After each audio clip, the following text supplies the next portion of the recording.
Machine ছাড়াই কিভাবে সহজে হাতে ভেষজ সিগারেট তৈরি করা হয় আসুন আমি আপনাকে দেখাই। প্রথমে উঁচু পাহাড়ি উপত্যকা থেকে মাগাতের সবুজ পাতা সংগ্রহ করা হয়। এই ছোট ছোট লাঠিগুলি ডাল থেকে আলাদা করে কয়েকদিনের জন্য রোদে শুকানো হয়, যাতে সমস্ত আর্দ্রতা দূর হয় এবং তাদের সুগন্ধ এবং ঔষধি গুণ বৃদ্ধি পায়। পাতাগুলি পুঙ্খানুপুঙ্খভাবে শুকিয়ে গেলে এগুলি একটি বাঁশের ঝুড়িতে রাখা হয় এবং একটি ঠান্ডা জায়গায় সংরক্ষণ করা হয়। এটি সামান্য নরমতা বজায় রাখতে সাহায্য করে এবং স্বাদের ভারসাম্য বজায় রাখে। ইতিমধ্যে স্নেহা বন থেকে কিছু ঘন সবুজ বাঁশ কেটে ফেলে।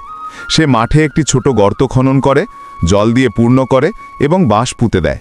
মিশ্রণে বৃষ্টির জল যোগ করা হয়, যার ফলে বাঁশ ধীরে ধীরে পচে যায় এবং তন্তুযুক্ত অংশটি সহজেই বের করা যায়। কয়েকদিন পরে বাঁশটি সম্পূর্ণরূপে পচে গেলে এটি সরিয়ে অর্ধেক ভাগ করা হয়। শক্ত বাইরের খোসা ফেলে দেওয়া হয়, কেবল নরম তন্তুযুক্ত অংশটি অবশিষ্ট থাকে। এখন এই তন্তুগুলিকে সাদা স্পর্শে ধুয়ে জলে রাখা হয়। আরও নরম করার জন্য ওপরে সামান্য ছাই ছিটিয়ে দেওয়া হয়। প্রায় 22 দিন পরে এগুলি সোনালি রঙে নরম হয়ে যায়। এরপর এগুলোকে স্থানীয় ভেষজ ও শিকড় দিয়ে ভালো করে পিষে মিহি ময়দার মতো ঘনত্বে পরিণত করা হয়।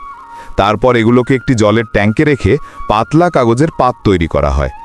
এই পাতগুলো কাঠের দেয়ালে আলতো করে আটকে শুকানোর জন্য রাখা হয়। সন্ধ্যা নাগাদ পাতগুলো শুকিয়ে গেলে সেগুলো সরিয়ে বাড়িতে আনা হয়।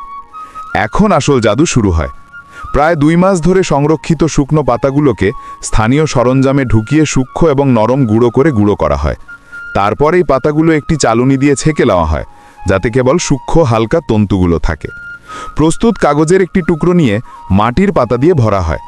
তারপর সেগুলোকে একটি বৃত্তে গড়িয়ে সুন্দর আকার দেওয়ার জন্য ছাঁটাই করা হয় এবং আমাদের পাহাড়ি ভেষজ সিগারেট প্রস্তুত। সবচেয়ে মজার বিষয় হলো, এটি আপনাকে নেশাগ্রস্ত করে না, বরং আসক্তি থেকে মুক্তি পেতে সাহায্য করে, কারণ এটি তামাকের পরিবর্তে খাঁটি মাগাত পাতা দিয়ে ভরা।